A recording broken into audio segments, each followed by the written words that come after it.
C.D. Kaplan, and then Shannon. Coach, with Malik out, it seems as if Jalen Withers looked more comfortable playing the 4 when Malik was in the pivot. And my question is, going forth, do you foresee any tweaks to your positioning or sets which might allow Jalen to get the ball in that position as opposed to with his back to the basket underneath? Yeah, I mean, it's a great question. I thought Jalen, really looked comfortable and did some good things. And so, we want to try to keep putting him in that position. Obviously he still has to change his role a little bit, simply because, of everything that we've put in and implemented from day one, thinking Malik was going to be a part of it and thinking he was coming back. But, at the same time, Jalen, I think like any freshman, has just progressed as the season's gone on, regardless of position. And, he's done a great job here as of late. We need him to be a consistent guy for us. But, yeah, we're going to try to do things that have Jalen away from the basket just as much as we have him around the basket. Shannon? Kind of building off of that, the ripple effect of Malik being gone, do you see more time for JJ or even Gabe at the 5? And will we see more of Sam at the 3? Yeah, again, I think, every position, alters the next. Everything affects everything. So, I think, Sam's been really good here the last, few weeks. Just talked about Jalen. I think JJ and Gabe, while they're not Malik, they can certainly help us, and we're going to need them to here in our remaining games. So, how much time that equates to, Shannon, I don't know yet, but we're going to give those guys, specifically JJ first, a crack at being out there and helping us around the basket interior-wise. Kent and then Matt.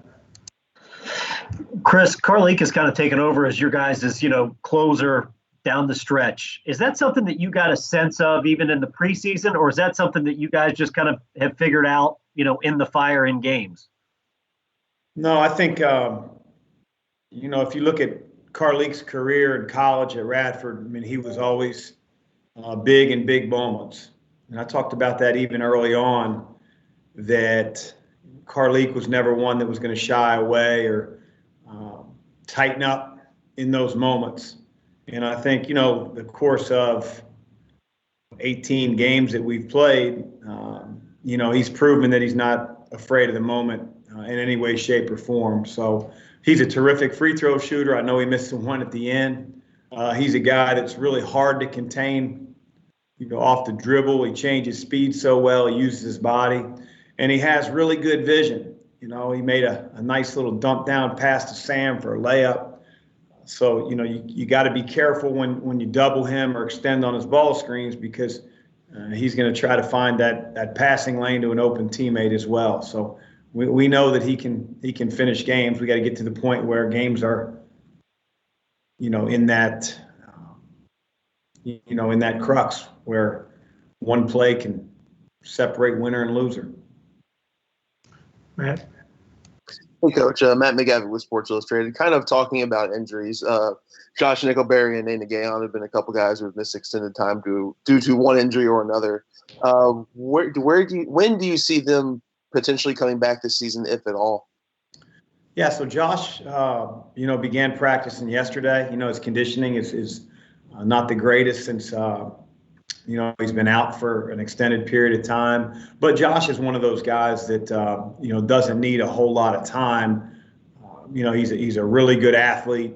He's never worried about, a guy like Josh picking up weight. So, it's just a matter of getting his timing back. He's going to practice here again today.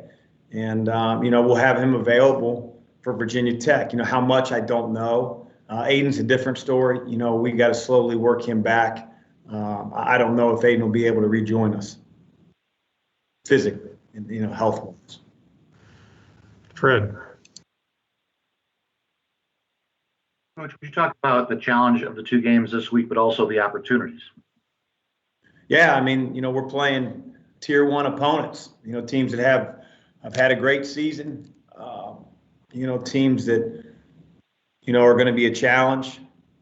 But we're going to worry about Virginia Tech first, and then we'll talk about Virginia down the line. Virginia Tech is a team that, is really solid on both ends of the floor.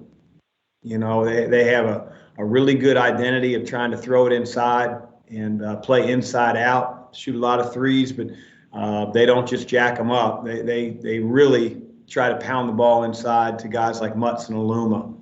And we did a good job in game one. We're going to have a even better effort in game two to defeat them. When they're on defense, they're really connected. They play tight off the ball, and so it's a big challenge. Not many teams go to Blacksburg and win, and that's what we're aiming to do, and hopefully put ourselves in a position in the last 3 or 4 minutes to be able to win the game. Shannon? Jalen Cone was a big factor in the first game. I think he hit 6 3-pointers for them. He's out indefinitely, I understand, with an injury. How does that change the complexion of what they bring to the table compared to the first game? Yeah, I mean, he obviously had a really good game, but they've won without him. He's had games where he hasn't shot as well, and Virginia Tech still won. They've played games recently without him, and they still won games. So, he's a very, very tough cover. But, as evidenced by them hitting, I think, 13 threes the other night against Wake Forest, we know that one guy isn't going to change their identity on the offensive end.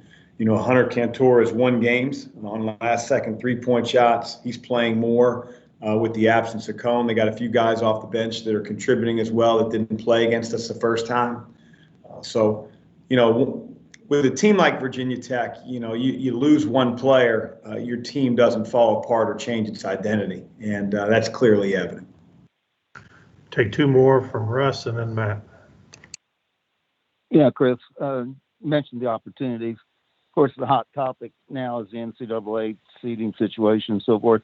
I've seen bracket projections anywhere with you from last 4 byes to 10th to 8th. What are your thoughts on where you stand, and do you think you're sure to spot at this point, or do you feel you need to win one or both games this week? What's your opinion? Yeah, I don't care about that stuff. Where we stand on March 2nd is irrelevant. Where we stand on March 9th will be a lot more important. So we have to worry about the task at hand and not all the shifting sands of teams winning and losing and scoreboard watching. Go out and earn it and go out and try to win games against really good teams. Thanks. Matt, to close it out. Hey, Coach Matt again. Obviously, Wednesday is a big game in terms of seeding for the ACC tournament. Excuse me.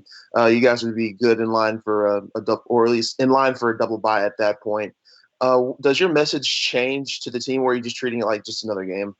Well, it's not another game. I mean, the games you play in March are a lot more meaningful when you put yourself in the position that both Virginia Tech has and we have.